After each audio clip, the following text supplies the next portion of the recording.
Minister-designate for Roads and Highways, Kwesi Amoakwata, has indicated government would have to devise innovative ways to clear 20 billion cedi debt owed road contractors. But will this have implications on the debt on road infrastructure development and the construction industry? Kofi Edudomfe joins us from the Ashanti region, specifically Kumasi, as he speaks to a business and economic consultant, Godwin Newlava Samoa.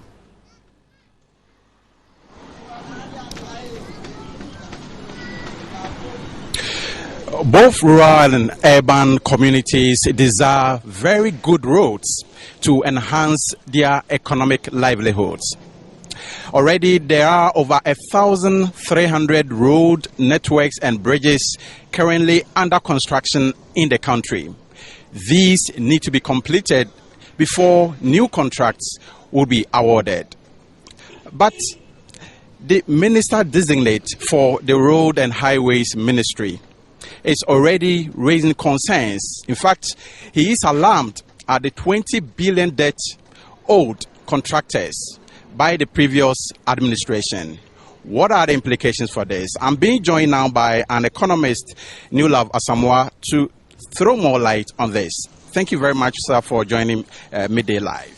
Thank you very much. Now, tell me, what are the likely implications of this 20 billion debt owed contractors to the industry for a start?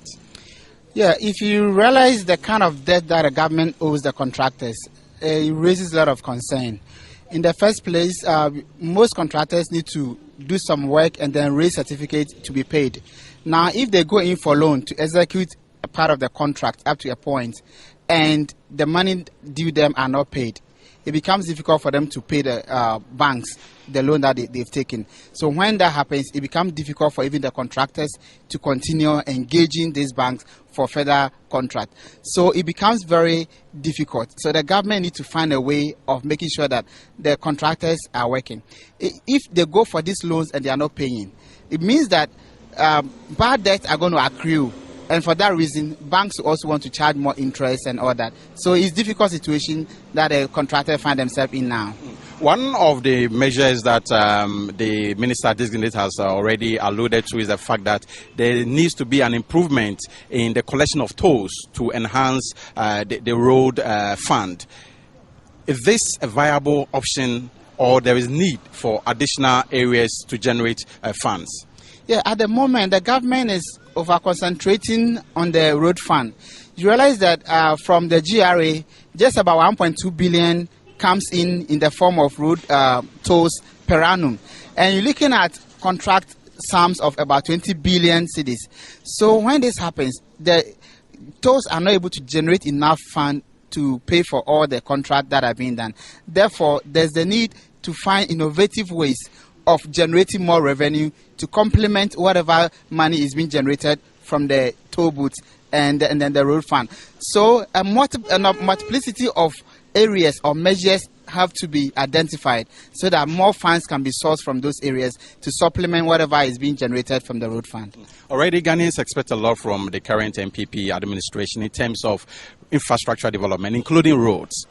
Do you think this debt is going to in any way impact on the high expectations of Ghanaians of this government to help improve infrastructure development? Obviously, this debt is going to have negative impact on the expectation of the people. The government will not be able to undertake more projects until this debts have been settled. Don't forget, if the government decides I'm not even going to pay them, then you're going to use new contractors. How are you going to pay them? It's the same contractors you're going to use. You've already contracted them to do some jobs. You haven't paid them yet. So how do you then come out and contract them to do other roads? So it becomes difficult.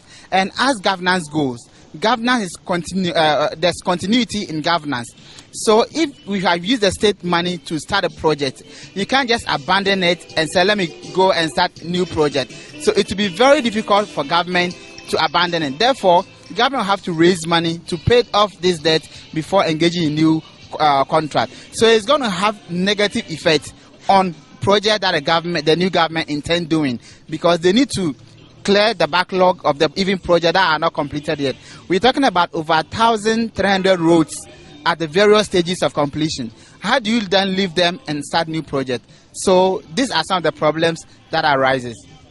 Thank you very much. Newlove Asamoah is an economist and a business consultant. Throwing more light on the 20 billion cedi debt owed by government to contractors across the country. My name is Kofi Edudum, reaching you from Kumasi. Over to you, Wendy, in the studio. Thank you very much indeed, Kofi Domfe, for that update from the Ashanti region. You still